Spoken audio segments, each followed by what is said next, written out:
Loué, donc merci à toute l'équipe de louanges, merci à ces moments vraiment pour nous introduire dans la présence du Seigneur. Comme le dit ce chant, eh bien, comme le dit ce chant, les ténèbres ont reculé.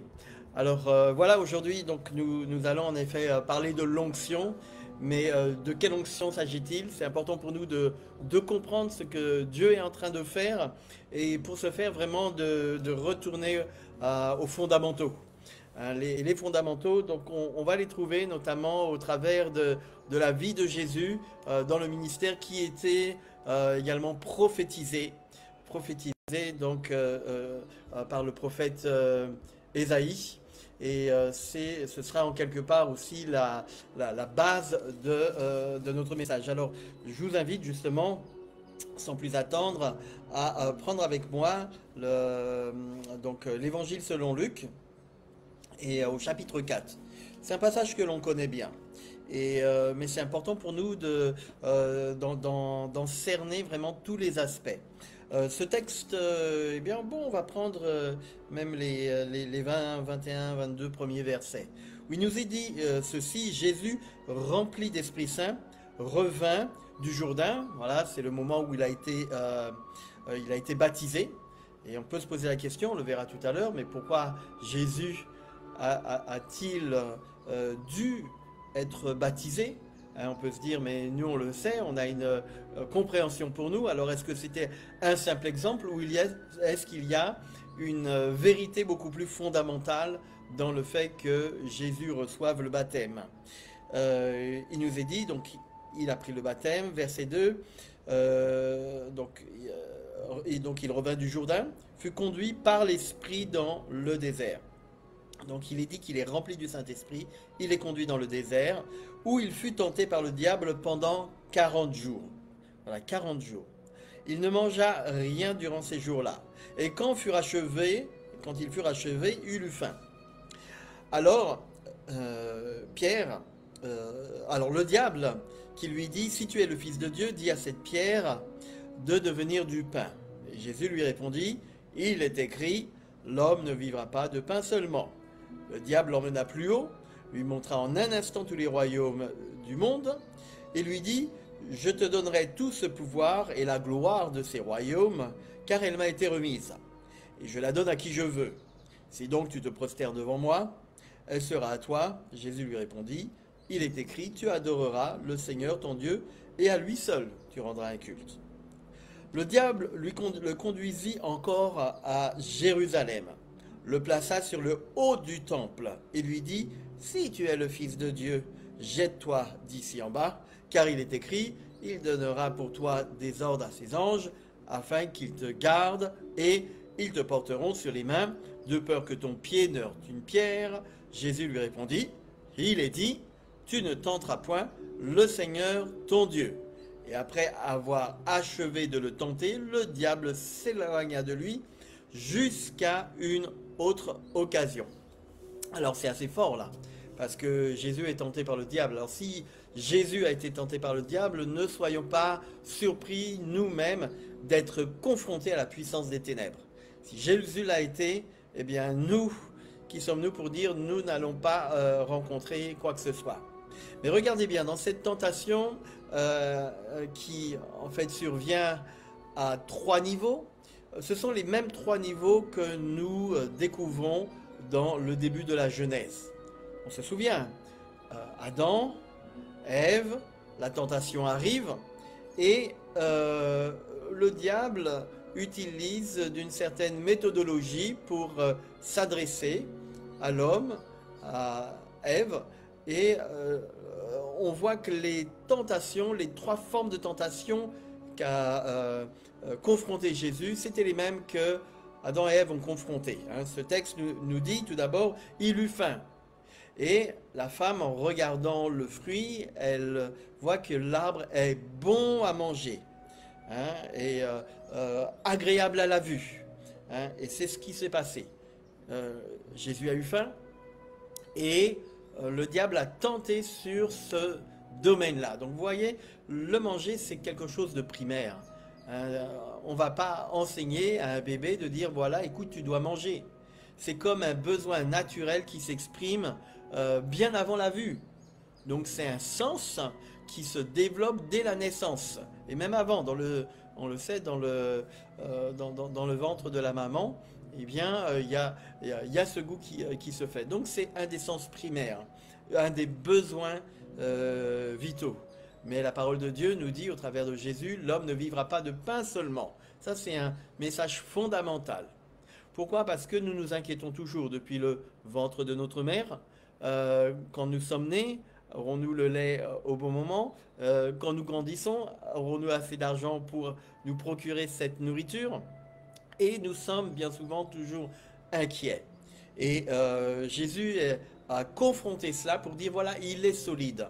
C'est comme si, que, vous savez, dans les crash tests, il y a des tests qui sont faits et on va voir, on va évaluer la fiabilité, la solidité du matériel qui, par exemple, entoure l'habitacle d'un véhicule.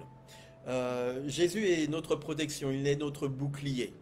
Mais si ce bouclier ne sert de rien, eh bien, je suis vraiment dans les problèmes. Vous avez peut-être vu ces films peut-être avec, je sais pas, je sais qu'il y a un film bientôt là qui sort, Gladiator.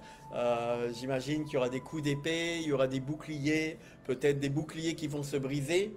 Mais au travers de cela, Jésus a été tenté, il a été testé. Et ce test, il l'a passé. Donc c'est l'occasion pour nous de dire, ok, premièrement, je peux me mettre sous ce bouclier qu'est Jésus. Voilà. La deuxième tentation que le diable exerce auprès de Jésus, eh bien, c'est de lui montrer les choses. Nous savons que nous sommes attisés par notre regard. Alors, on le sait, les hommes, là, une femme passe dans la rue, on la regarde, on la siffle. Non, pas nous, pas nous. Mais voilà, le regard. Et le diable fera tout pour nous montrer des choses. Pour nous montrer, waouh, regardez. Je me souviens quand j'habitais depuis quelques temps dans une commune de la Guadeloupe, à Petitbourg. Et j'entrais dans un quartier, personne ne me remarquait. Et puis, j'ai eu l'occasion d'acheter un bon véhicule, neuf, design, Quicksilver, Peugeot, avec tout ce qu'il y avait à l'époque, presque voiture de rallye. Et quand je suis arrivé dans le quartier, tout d'un coup, les jeunes sont venus vers moi, on me dit, waouh, elle est super ta voiture, waouh, ah, mais tu es quelqu'un, tu t'appelles comment, etc. On a l'impression que dans notre monde, je reprendrai certains sociologues qui disent, voilà, nous sommes devenus des consommateurs massifs et passifs. Et la situation que l'on rencontre aujourd'hui sur la vie chère est aussi résultat de notre frustration au regard de ce que nous voyons et de ce que nous ne pouvons pas avoir. Le diable aime nous tenter avec notre regard. Regarde, mais si tu me sers, tu auras telle chose. Si tu vends, si tu utilises des chemins chiens, eh bien moi je te donnerai l'argent, tu pourrais t'acheter. Regarde dans les clips vidéo la belle voiture. Toi aussi tu pourrais regarder telle et telle chose, les belles maisons, l'argent. Et on le voit, notre monde, au travers des écrans, montre à notre jeunesse quoi? Eh bien, elle montre des personnes avec des grosses chaînes en or autour du cou et qui distribuent l'argent autour d'eux et l'argent coule à flot, il y a le champagne, il y a des choses chères et c'est incroyable. Et je me souviens que j'avais été invité par ma congrégation, j'étais à Londres, on célébrait en fait les fêtes de fin d'année et donc toute l'équipe avait été invitée dans un des plus prestigieux hôtels de Londres et qui avait aussi un service de restauration.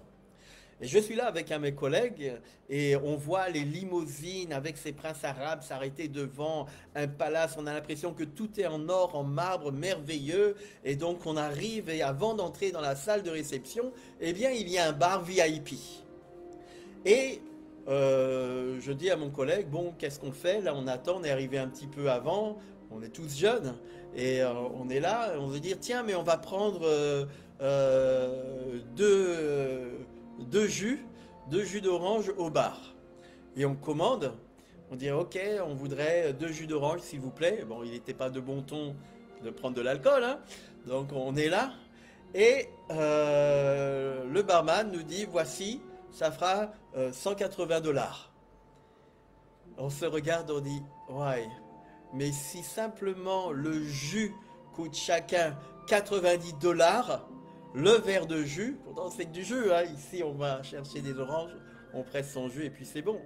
Mais on voit l'importance, le prix, ce n'est pas la chose, mais l'environnement dans lequel on est peut parfois donner d'autres vies, d'autres prix à ces choses. Et c'est la même chose, Jésus nous dit que nous avons du prix à ses yeux. Et la preuve que nous avons du prix à ses yeux, c'est qu'il s'est sacrifié lui-même, alors que nous n'en étions pas dignes. Alors, que vient faire l'onction là-dedans?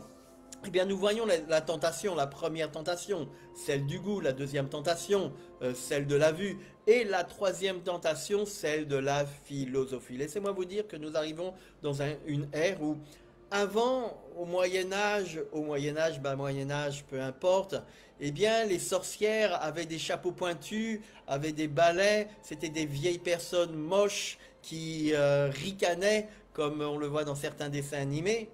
Mais actuellement, ceux qui professent de proposer des solutions alternatives à ce monde, eh bien, ils n'ont pas des vieilles robes noires rapiécées, ils ne montent pas sur des balais, ils n'ont pas de livres magiques, mais bien souvent, ils ont des blouses blanches, ils portent des étiquettes et ils véhiculent une pseudo-science. Nous en avons parlé déjà dans nos émissions précédentes, où combien la philosophie du nouvel âge, du développement personnel, tout ça, apporte des éléments qui semblent tellement, je dirais, séducteurs et rationnels. En disant, oui, c'est vrai, regardez, mangez telle chose, ceci, de telle et telle façon.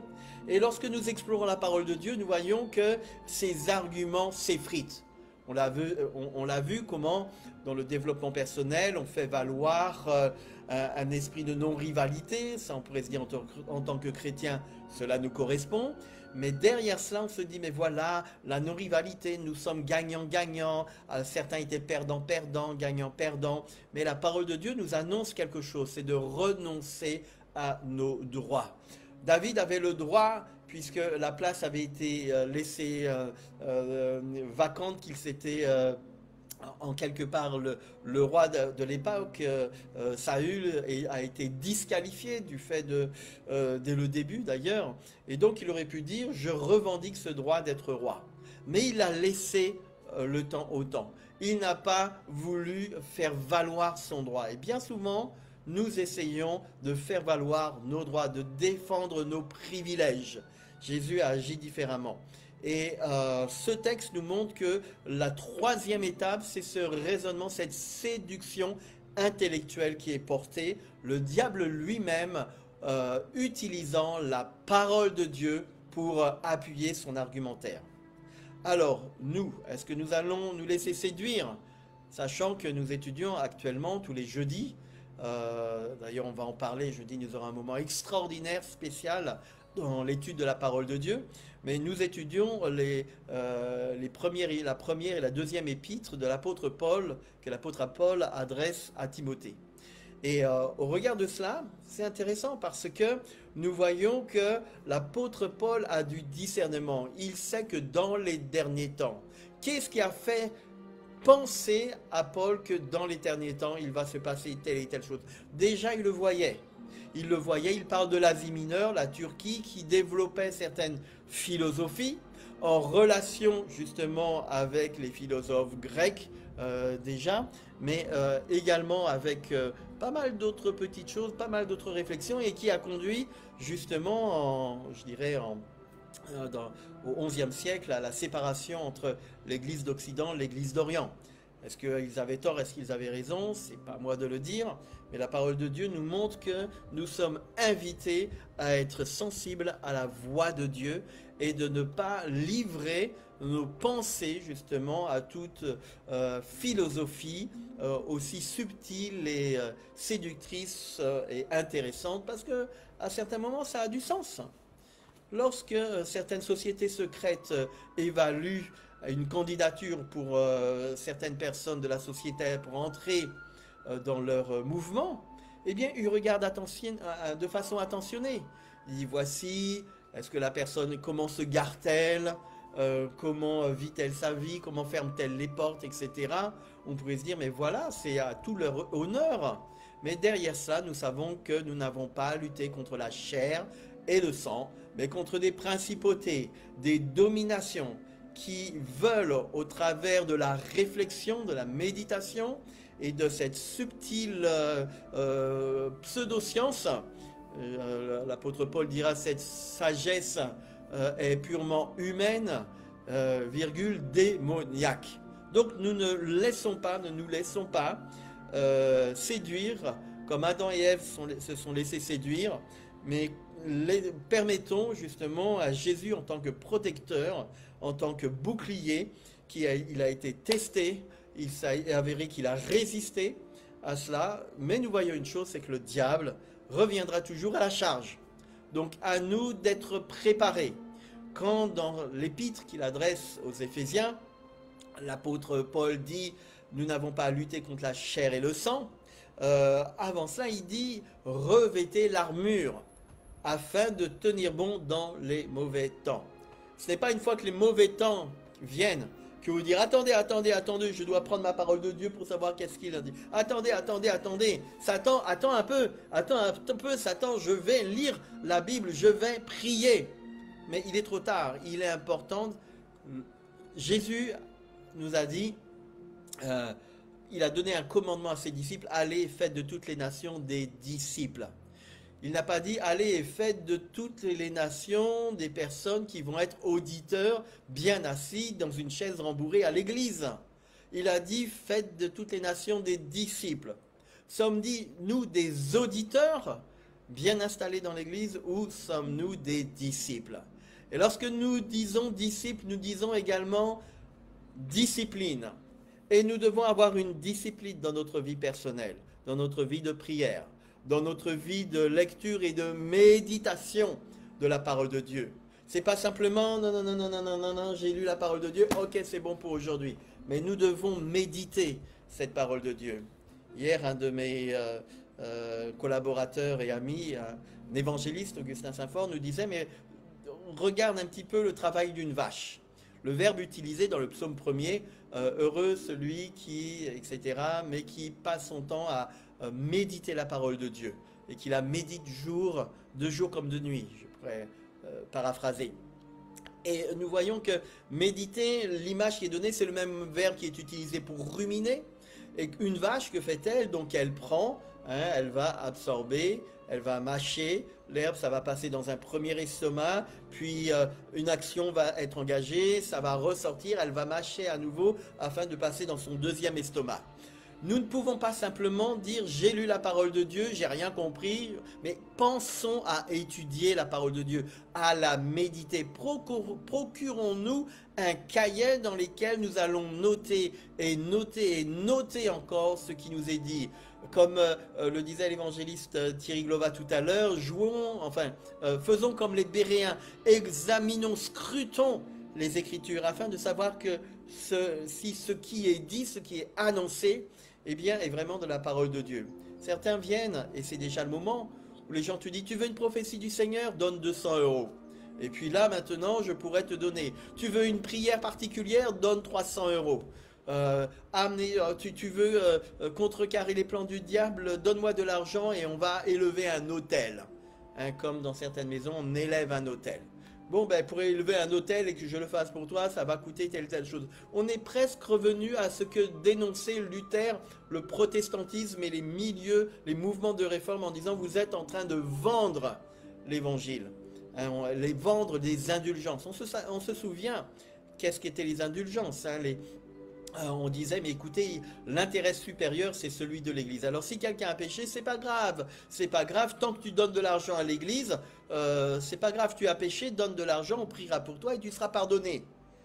Et le simple croyant disait, oui, mais si dans l'avenir, je produis encore un autre péché, c'est pas grave, donne en avance. donne de l'argent en avance, comme ça tu sais que ça t'arrivera de pécher. Et certains croyants, pseudo-croyants disaient, d'accord, mais si je veux faire telle et telle chose, si je veux violer une jeune fille, si je veux, ça me coûtera combien? Hein? Et l'Église disait, oui, mais non, mais tu comprends, tout est explicable. Hein? Oui, les pulsions, les ceci, mais oui, l'attirance, on comprend. Mais écoute, il y a un intérêt supérieur qui est celui de l'Église traditionnelle. Alors à chaque fois qu'une pièce résonne dans les offrandes pour construire une cathédrale, eh bien c'est une âme qui s'échappe du purgatoire. Purgatoire?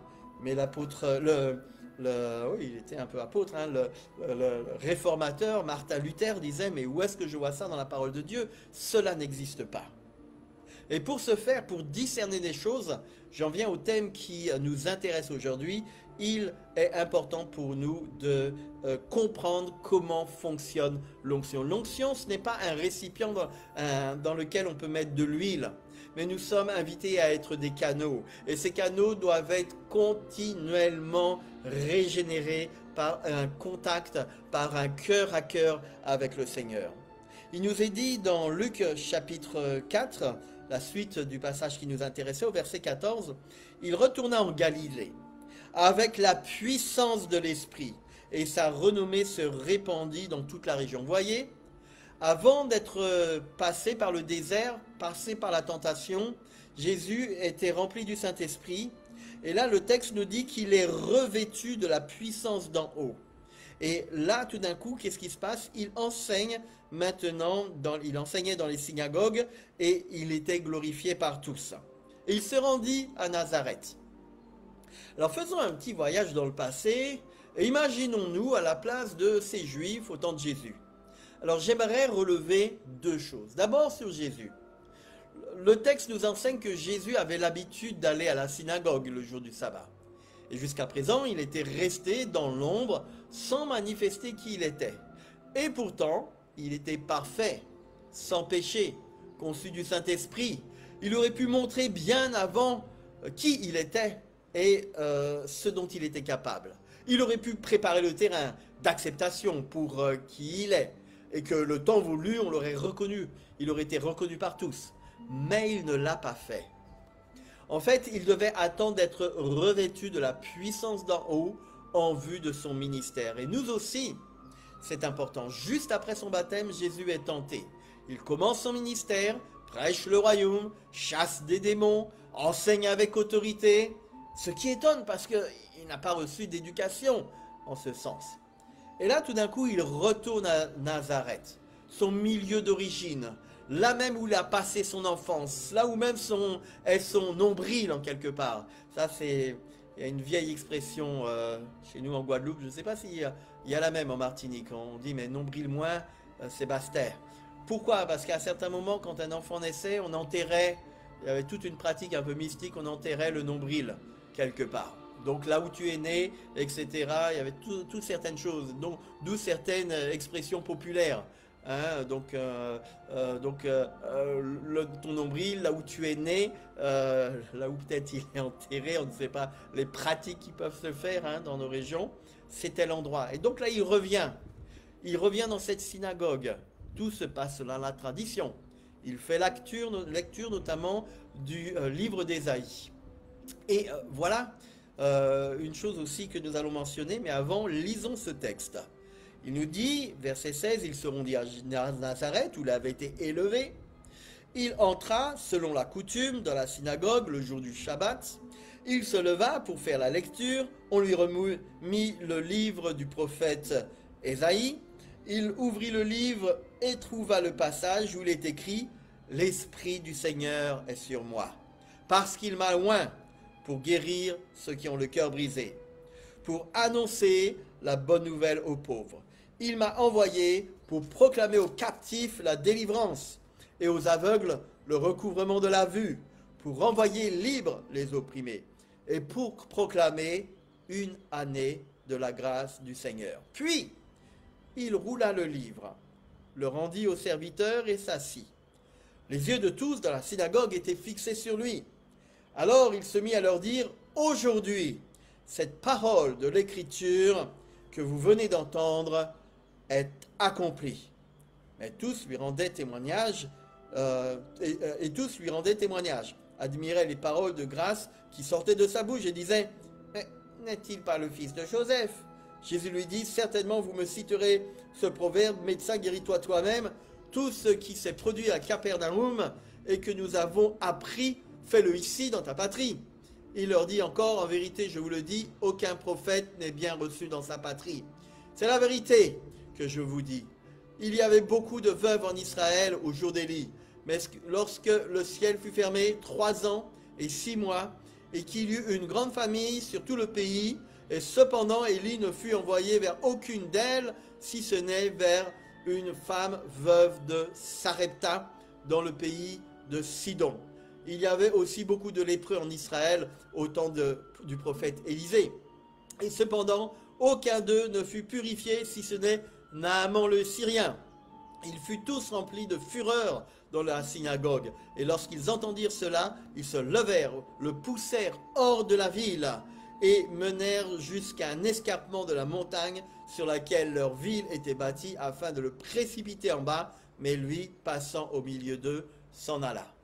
Alors vous voyez, l'onction, ça n'apporte pas que la gloire. Certains disent, ouais, je veux avoir l'onction, comme ça les gens vont me regarder, je veux avoir l'onction, avec comme ça, dès que j'imposerai les mains, les choses vont se passer.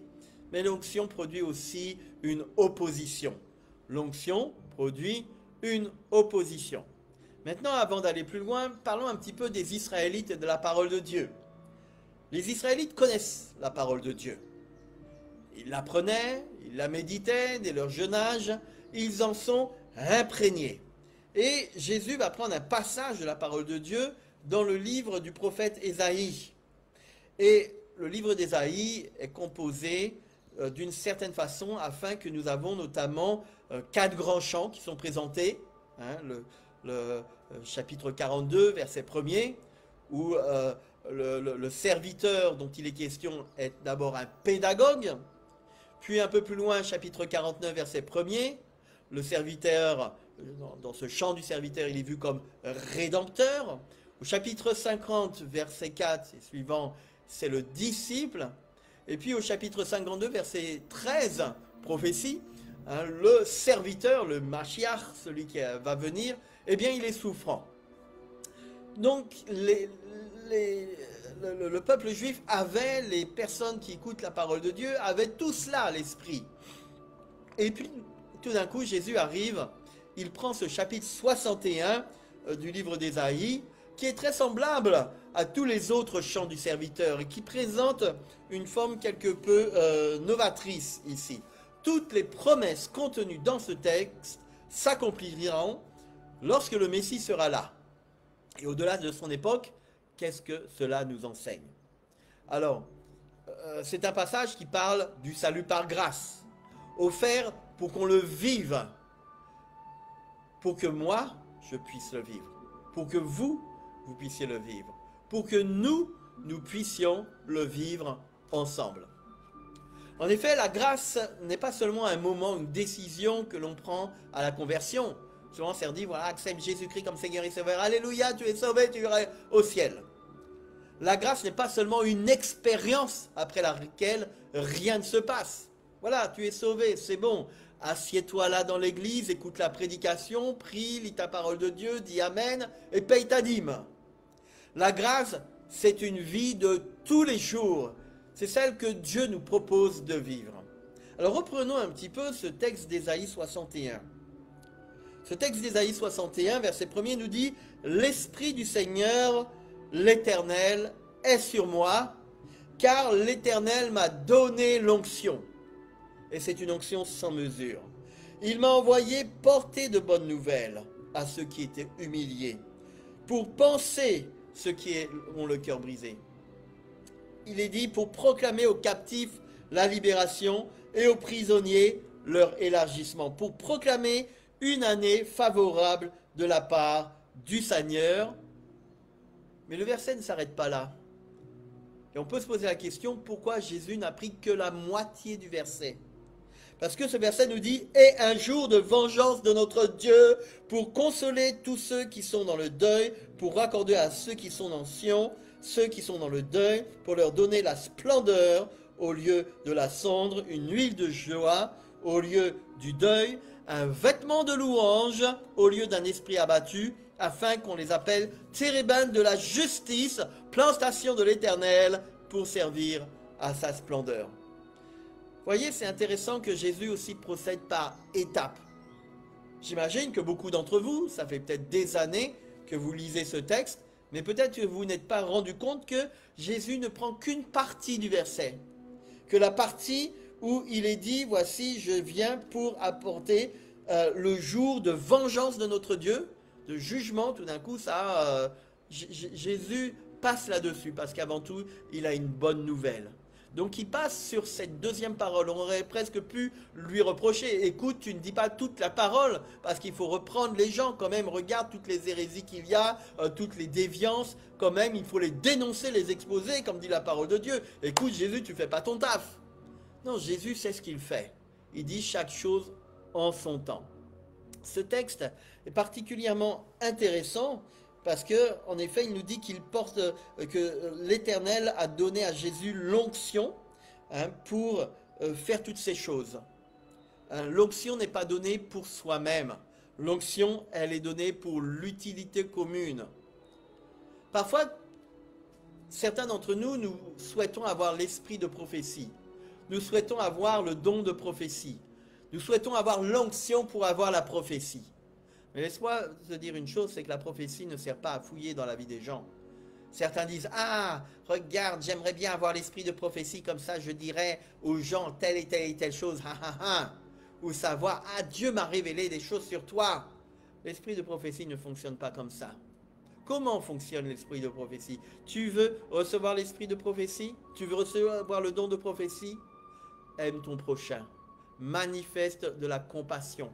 Parce que quand tu manifestes de la compassion pour ton prochain, pour ton collègue de travail, pour ta famille, pour ton épouse, pour ton bien-aimé, pour ton père qui t'a tellement fait souffrir, mais à ce moment-là, tu t'intéresses à lui et tu souhaites le meilleur pour lui. Et tout d'un coup, dans ta prière, tu pries pour lui, tu dis, mais qu'est-ce que je peux faire? Et là, Dieu va te révéler des choses. L'esprit, tu souhaites manifester l'onction sans mesure, commence par aimer ton prochain. Commence à manifester cette compassion pour ton prochain. Et tu verras que tout naturellement, Dieu va te révéler les choses. Tu es en colère dans ce monde. Ouais, la vie est trop chère. Et autres. Commence à te poser, à regarder ce que l'on ne voit pas. Parfois, on peut regarder et voir les défauts, mais on ne voit pas forcément ce qu'il manque. Donc, quand tu apprends à regarder, à voir, tiens, il y a telle chose. Ça peut être dans la vie de tous les jours. Tu arrives, tu veux déposer ton enfant à l'école, mais il y a toujours des embouteillages. Alors, soit tu as le coutelas dans le coffre de ta voiture et tu as envie de le sortir parce que l'autre s'est arrêté 2 secondes. Au lieu de ça, tu te dis, mais qu'est-ce qui fait que tout d'un coup, tout le monde, toute la circulation est concentrée de telle à telle heure la matinée à cet endroit-là? Quelles sont les solutions alternatives que nous pouvons poser? Et là, tu regardes autour de toi, tu dis, tiens, mais tous ces enfants-là, je prie, tiens, comment vas-tu? Ah, Jérémie, tout ça, tu viens tout. Ah, d'à côté, ah oui, mais mon fils est là également. Ah, un tel. Mais je vois que dans mon immeuble, dans ma cité, il y a une quinzaine de jeunes et une quinzaine de parents qui prennent les voitures. Y aurait-il pas la possibilité de mettre en place un dispositif pour conduire à pied, à peine 600 mètres de là, tous nos enfants avec des personnes qui sont diplômées avec toute la sécurité que cela comporte? Commence à réfléchir et à apporter des solutions pour ton pays. Commence à voir ce qu'il manque au lieu de t'énerver et vouloir sortir ton coutelas et d'en vouloir à une caste dans ce pays. Dire c'est de la faute à un tel, c'est de la faute à telle et telle personne. Laissez-moi vous dire, à certains moments, il y a beaucoup de déviance dans nos milieux et nous devons revenir à de meilleurs sentiments, à l'amour. Jésus n'a pas rejeté le centenier, qui faisait partie de cette opposition, de cette domination romaine qui exerçait un certain pouvoir, autorité, mais il l'a accueilli avec grâce, avec bienveillance. Et la manifestation de la gloire de Dieu s'est réalisée dans sa vie, dans la vie de sa famille. De même, nous le voyons, Jésus va parler de ces personnes qui étaient sorties du peuple, qui ne faisaient pas partie du peuple élu à l'origine, mais qui ont reçu la bienveillance et la bénédiction du Seigneur. Voilà. C'est important pour nous de comprendre ces choses. Ce verset 3 d'Ésaïe 61 nous dit que Jésus est venu pour accorder à ceux de Sion, ceux qui sont dans le deuil, pour leur donner de la splendeur au lieu de la cendre. À certains moments, nous avons fait le deuil de beaucoup de choses. Parce que dans notre enfance, on nous a fait souffrir ceci, le rejet. On a donné cela à un enfant et pas à nous. Ta propre sœur, ton propre frère ont vu des bénédictions dans leur vie, mais toi, tu as été comme sacrifié. Et ça a été dur. Mais Dieu te dit, voilà, je viens te donner une huile de joie au lieu du deuil. Il est dit aussi un vêtement de louange au lieu d'un esprit abattu, afin qu'on les appelle térébintes de la justice. Deux qualificatifs ici intéressants. Et on pourrait se poser la question, quel est le rapport entre la louange et la justice? Ce texte fait un rapport direct entre la louange et la justice. Nous sommes dans un pays où nous disons, nous voulons plus de justice. Quel est le rapport entre la louange et la justice? Je suis sûr que nous avons déjà lu ce texte maintes et maintes fois. Avons-nous médité ce texte-là? Quand ce texte-là, repris par Jésus-Christ, nous dit, voici, je te donne un vêtement de louange afin qu'on t'appelle des térébintes de la justice. Quel rapport y a-t-il entre la justice et la louange? Eh bien, c'est dans la mesure où nous reconnaissons le Seigneur. Le texte, un peu plus loin, dans d'autres passages, nous dit « Je m'écris, loué soit l'Éternel, et je suis délivré de mes ennemis. » Les ennemis, ce n'est pas une caste dans le pays martinique. Ce n'est pas une économie qui va de moins en moins bien. Mais notre ennemi, nous savons que ça peut être l'ennemi de nos âmes. Satan lui-même, ça peut être nos propres comportements, nos péchés, nos déviances. Nous sommes notre propre ennemi. Et nous devons reconnaître une chose, c'est que le Seigneur est tout-puissant. Et lorsqu'il dit « Je m'écris, loué soit l'Éternel », je suis délivré de mes ennemis. Cela signifie que quand je donne à Jésus la place qui est la sienne dans ma vie, je vois la bénédiction. Je vois que le deuil est remplacé par la joie. Et cela se fait dans la louange. La louange, c'est reconnaître qui est Dieu. La louange, c'est reconnaître combien Dieu est grand. Dire Seigneur, tu es puissant. Et lorsque dans la louange, je dis Seigneur, tu es puissant, je libère la puissance de Dieu dans ma vie, dans le quotidien, afin que confrontant la situation qui est trop grande pour moi, eh bien une action se fasse. Et que la justice de Dieu soit manifestée. Quel rapport entre la louange et la justice?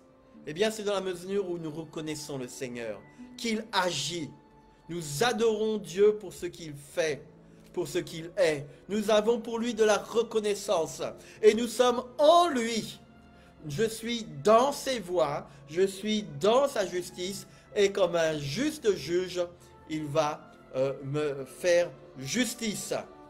Alors revenons à présent à Luc, au chapitre 4, où il nous faut un petit peu aller plus loin par rapport au jour qui va arriver devant nous. Qu'est-ce que ce texte de Luc au chapitre 4 nous apporte à nous qui sommes déjà chrétiens, convertis, nés de nouveau, et qui vivons dans la grâce de Dieu jour après jour?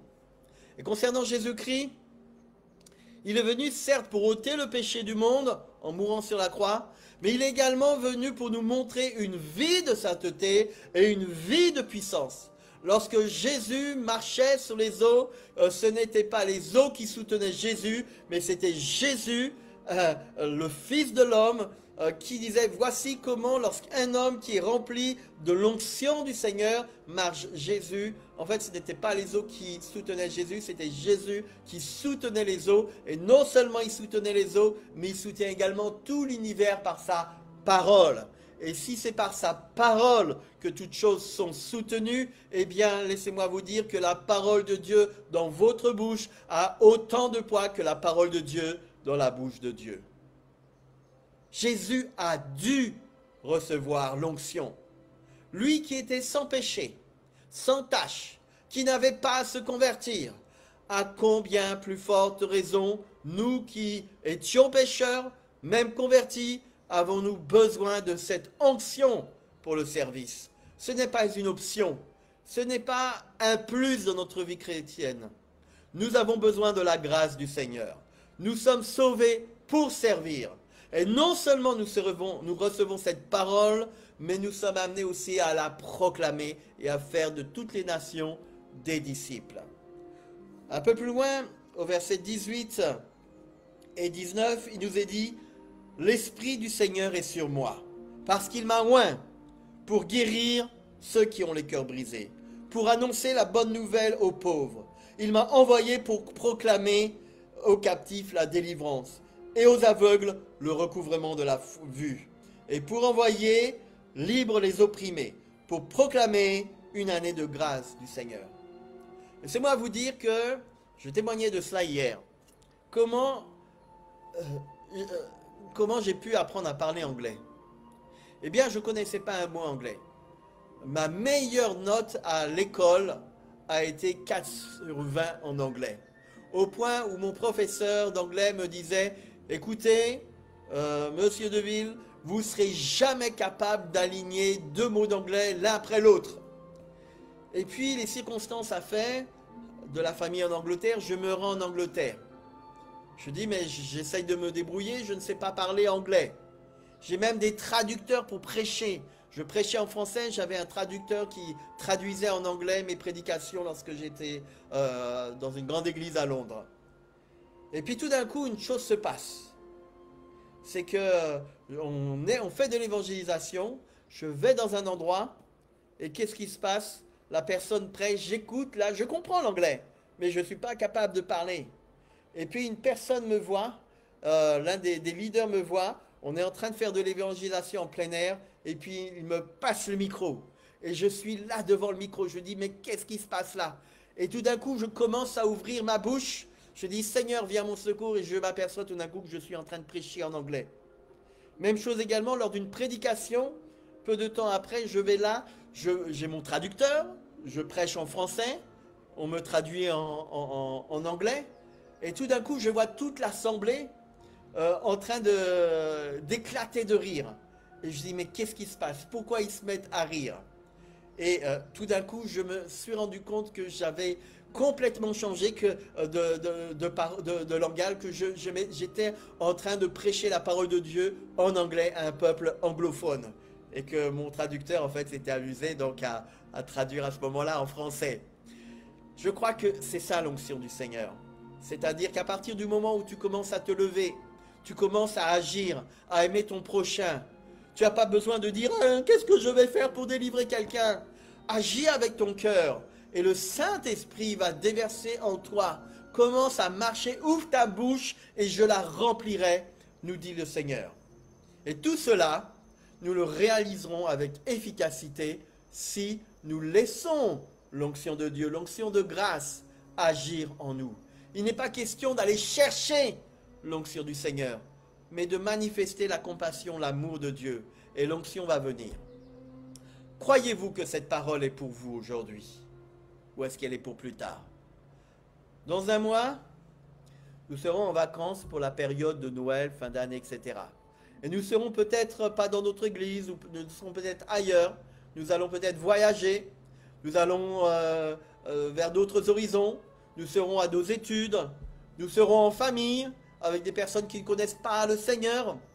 Nous allons peut-être faire un voyage organisé. Quoi qu'il en soit, nous serons en contact avec des non-chrétiens, des inconvertis. Quelle attitude allons-nous adopter? Est-ce que nous allons garder notre foi pour nous? À ce moment-là, tu n'as pas besoin d'onction. C'est aussi une question que chacun d'entre nous, nous pouvons nous poser, que je me pose. Est-ce que je vais garder cela ou est-ce que je vais en toutes circonstances, favorables ou non, ouvrir ma bouche? Alors moi, je vais vous dire quelque chose que je vais faire pendant ces vacances. Moi, je vais faire de la cuisine. Je vais prendre comme ingrédient la vérité. Et je vais la sortir du congélateur et la faire chauffer sur le feu du Saint-Esprit.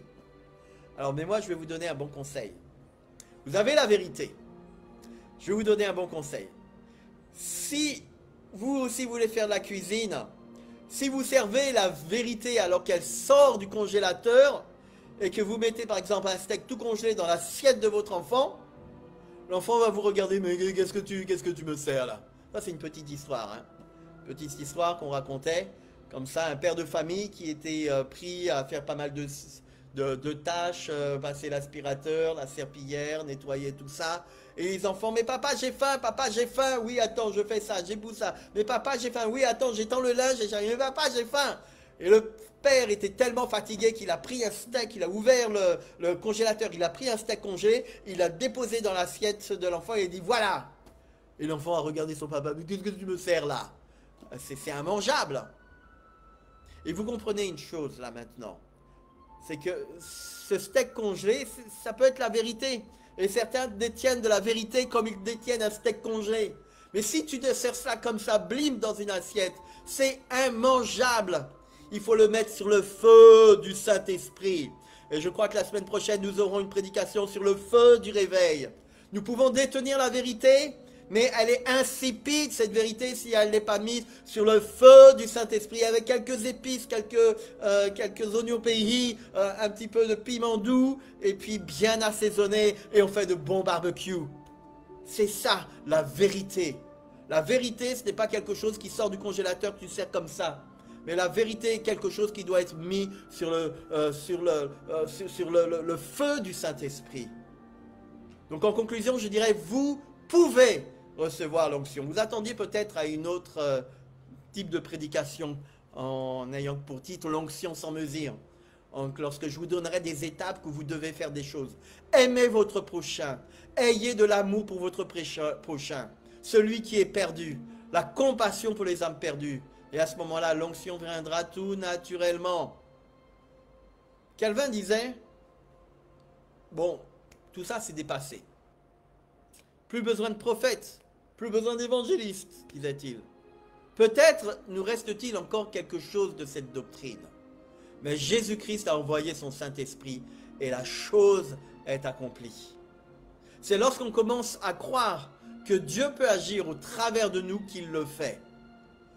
Dieu n'accomplit pas une œuvre avec des gens parfaits, mais il accomplit une œuvre parfaite avec des personnes, les personnes imparfaites que nous sommes. Lorsqu'on commence à croire ce que Dieu dit, qu'il peut agir à travers de nous qui sommes des hommes et des femmes imparfaits, que Dieu a un plan pour ce pays, Martinique, Guadeloupe et également l'Hexagone, et là où Dieu nous conduit. Dieu a un plan pour le pays où nous sommes. Dieu a un plan pour les églises où nous sommes.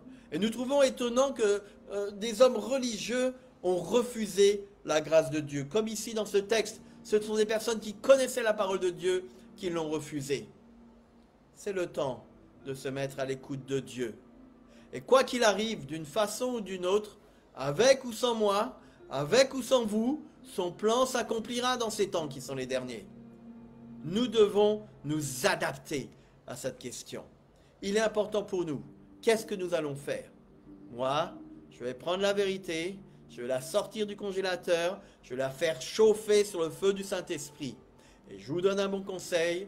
Si vous servez la vérité alors qu'elle sort de votre congélateur, je ne crois pas que les inconvertis voudront en manger. Au contraire, ils vous diront « Waouh, c'est infecte ta nourriture. Jamais je viendrai dans ton église. Jamais je me donnerai au Seigneur si c'est ça. » Mais nous avons besoin de cette convivialité et de cet amour. Que Dieu soit béni. Amen.